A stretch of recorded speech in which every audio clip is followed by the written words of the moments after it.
We are here today with Mark Locke, who is co-founder and CEO of Genius Sports Group, a sports data and media company, who he will describe in a few minutes.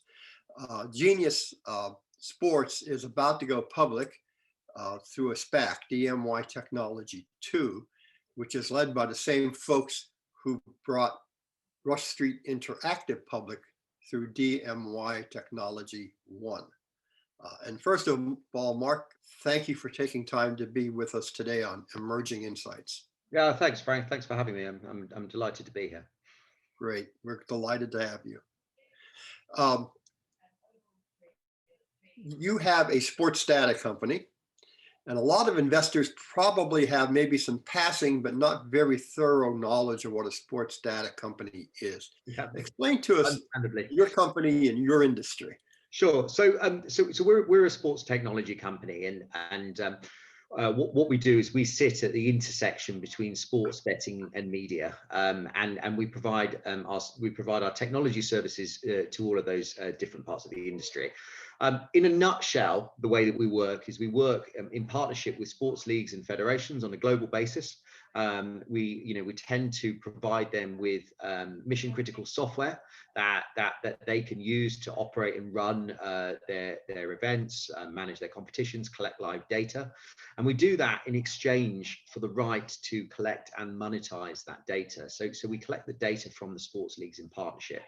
Once we've done that, what we then do is we then work with the sports books on a global basis to provide that data to them. Often we wrap it in software, and what that does is that then allows those sports books to offer events, live betting events normally, and it offers those events using automated software that creates the lines and effectively provides an outsourced bookmaking service to them.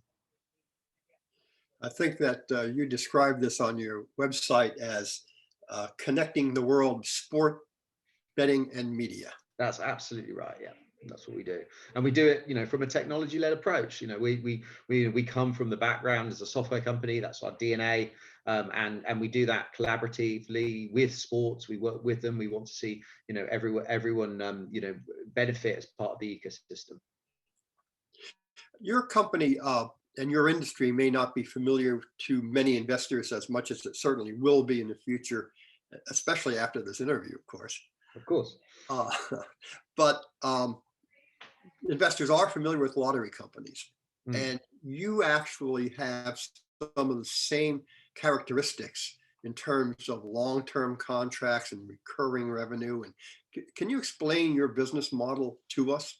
Sure. Yeah. So what we do, as I said, we work with the sports leagues and federations on a global basis. So when you're thinking about that, it's worth understanding volume. So we cover about 250,000 live games of sport a year. So that's pretty much the world of live professional sport. That's where we come from, and we do that by swapping the software in exchange for the rights to collect data. But we do that on a long-term basis. So we have long-term contracts in place with those sports leagues. Our average is in excess of 4 years with those sports leagues. So we have continual access to that data. Once we've got the data, as I said before, we provide it to the sports books or the bookmakers, however you want to call them. And again, we do that on the basis that we're providing that as a service. So effectively software as a service, integrating the data and providing it to the sports books so they can provide those outsourced bookmaking services. We tend to operate a revenue model where we are providing the services with a minimum guarantee. So we provide a minimum amount of content to those sports books, but we also take a profit share or a revenue share, a share of net gaming revenue, NGR, or gross gaming revenue, GGR, from those sports books as part of those services. And one of the interesting characteristics about our business is that as the industry continues to grow, we continue to grow. So as the US continues to legalize, because of the types of relationships we have with sports books where we're taking those revenue shares, we will naturally benefit from that uptick in revenue coming through the industry and the growth of the industry globally. In lots of ways, it's similar to an ETF as an investment. One of the things that you say is that you have the benefit of being in an industry with few competitors, and you operate at scale. Explain to us a little bit about those characteristics, both from a defensive and opportunity perspective, and also a little about where you are vis-a-vis your chief competitor, which is Sport Radar. Sure. So I mean, our business is you know, positioned well in the market. We as you rightly say, we have very significant scale. So we operate with hundreds and hundreds of sports leagues at thousands of stadiums where we have our software integrated, and that software is operated by a network of statisticians that we manage, and that network's about 7,000 people strong on a global basis. So as you can see, we have this vast distributed network of people and software that gives us an incredibly defensible position. As I said before, you know, we're a software company, so we come from the position as a partner to sport. We're providing value-added services to those sports, and we're doing that in exchange for the right to collect data. Again, the business model that we have means that we have a very defensible position with those sports leagues. You know, they use our software. We're a valued partner. They're able to you know, continue to focus on their growth and benefit from the software that we're providing them, and that gives us a long-term partnership proposition where really you know, we've got this unique business model where we're swapping the technology in exchange for the right to collect that data. So again, you know, our position in the market is as a result of having this unique business model, having invested huge amounts in the software historically, and really building up that portfolio of events and gains that we collect and distribute to the sportsbooks. You've mentioned the leagues and your other clients. Many of your clients are household names. Tell us who some of them are.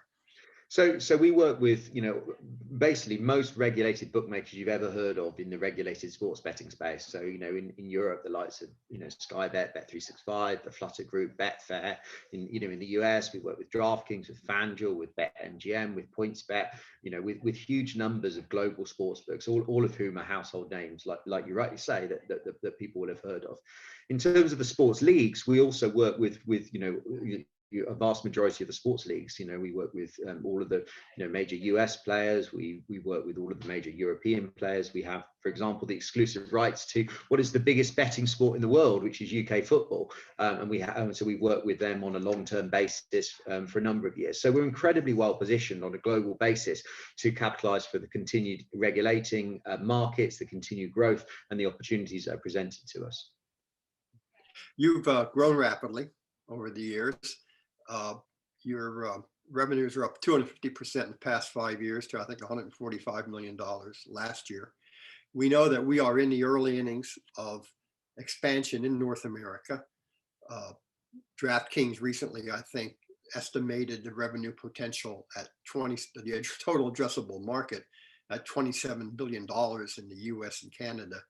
How do you see that market developing? And as you grow with the market, as you said, where do you see Genius Sports, say, in 3 to 5 years?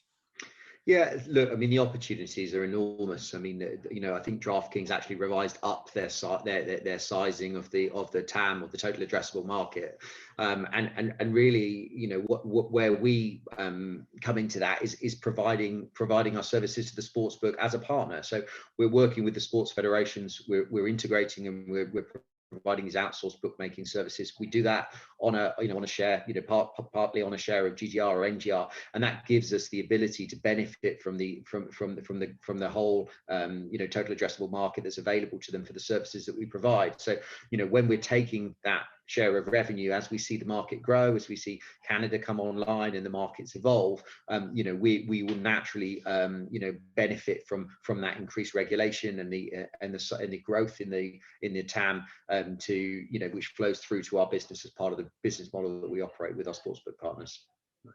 You've mentioned revenue share a number of times. Can you quantify what the revenue share typically is?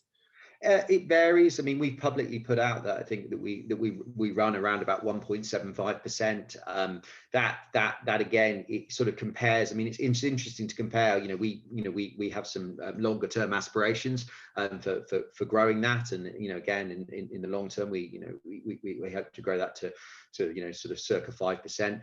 To draw comparisons with that, you know, other sectors of the market, whether that be casino games or slot games or some of the platform providers, providers, typically run somewhere between sort of 8 and 15% in some cases. And so we measure very favorably. And I think the content provision services that we have, and the fact that our data is mission critical, you can't operate a sports book without this underlying live data, means that we're well positioned to continue to add services to our product set, continue to support our bookmaker partners, whilst also increasing the size of the share that we take. Yeah, it seems like data is to business in the 21st century what air and motorized transportation was to business in the 20th century. Yeah, exactly. We often use the sort of oil for the industry. That's what we're producing the oil, and it's becoming more valuable. People are starting to understand that what you can do, and the product sets that you're building on top of this data now are fascinating. So we're really excited about the future, both in terms of the growth in the market, but also the products that we can put out there and the way that we can work with our customers. And of course, that future includes being a public company, which is going to happen fairly soon.